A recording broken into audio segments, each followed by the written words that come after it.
నా పేరు జంగా కీర్తన.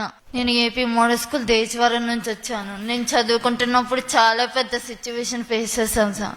చెవు సరిగ్గా వినిపించాం, లెసన్స్ వినలేని సిచ్యువేషన్, ఎలా చదవాలో కూడా తెలియదు. అందరేమో చదవలేదు, ఈ అమ్మాయితో ఇంతటితో చదివాగిపోయిద్ది అని మాట్లాడుతూ ఉండేవాళ్ళు. కానీ మా నాన్నగారు జంగా బ్రహ్మయ్య చాలా ప్రోత్సహించా సార్. పక్కనే ఉండి నువ్వు ఎవరిని పట్టించుకోవద్దు, నువ్వు ఖచ్చితంగా సాధించగలుగుతావు, బాగా చదువుకోవాలి, మంచి మార్కులు తీసుకొచ్చుకోవాలి. మరియు మా ప్రిన్సిపల్ మేడం శ్రీమతి వెలంగని మేరీ గారు పక్కనే ఉండి ప్రతి నిమిషం గమనిస్తానే ఉంటారు, ప్రతి క్షణం వచ్చి మాట్లాడుతూనే ఉంటారు. ఎలా చదువుతున్నావు, చెప్పేది అర్థం అవుతుందా లేదా, నీకు అర్థం కాకపోతే పక్కనున్న వాళ్ళని అడిగి తెలుసుకో. ఇంటికి వెళ్ళి వెంటనే ఇంటి దగ్గర ఉండి రోజు నాన్నగారు పక్కనే ఉంటారు. హాస్టల్ కూడా పంపించలేదు నన్ను, పక్కనే ఉండి ఎలా చదువుతున్నా, అసలు ఏం జరుగుతుంది మొత్తం నాకు చెప్పు, నేను చూసుకుంటాను, నువ్వేం ఆలోచించొద్దు.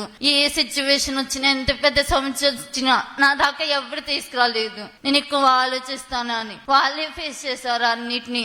నార్మల్ గా ఉండాలి, బాగా చదువుకో అని చుట్టుపక్కల చూసే వాళ్ళందరూ చాలా అనుకున్నారు సార్, చదవలేను అని. ఇంతటితో చెప్పలేని సిచ్యువేషన్. ఇంట్లో ఉండి క్లాస్ ఇంట్లో ఉండి చదువుకుంటూ ఉన్నాను. ఇప్పుడు ఈ రోజు 902 మార్కులు తీసుకొచ్చుకొని ఇన్ని సమస్యలు ఎదుర్కొని ఈ రోజు ఇక్కడ నిలబడి మాట్లాడుతున్నాను. అస్సలు ఎక్స్పెక్ట్ చేయలేదు నీ మార్కులు వస్తాయని. ఇప్పటికి కూడా ధైర్యమే లేదు మాట్లాడటానికి.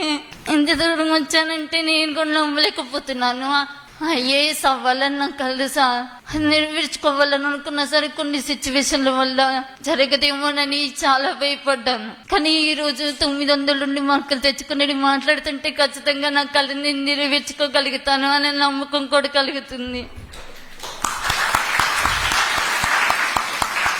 కేవలం చదువుకోవటానికి మీరు కొంచెం సహాయం చేస్తే తప్పనిసరిగా చేసి బాగా చదువుకోగలన నమ్మకం మాత్రం నాకుంది. ఎంత దూరమైనా చదువుతాను, చదవాలని నమ్మకం చాలా ఉంది సార్. చదువు అంటే చాలా ఇష్టం. మా నాన్నగారికి చదువు అంటే చాలా ఇష్టం. కొన్ని కారణాల వల్ల ఆయన చదువుకోలేకపోయారు. ఇప్పటి నుంచి చిన్నప్పటి నుంచి బాగా చదువుకోవాలి అని కళ్ళని అలవాటు చేశారు. ఇంట్లో కూడా పనులు కూడా ఏమి చేయను, చదువుకోవటమే పని, చదువుతూనే ఉంటా.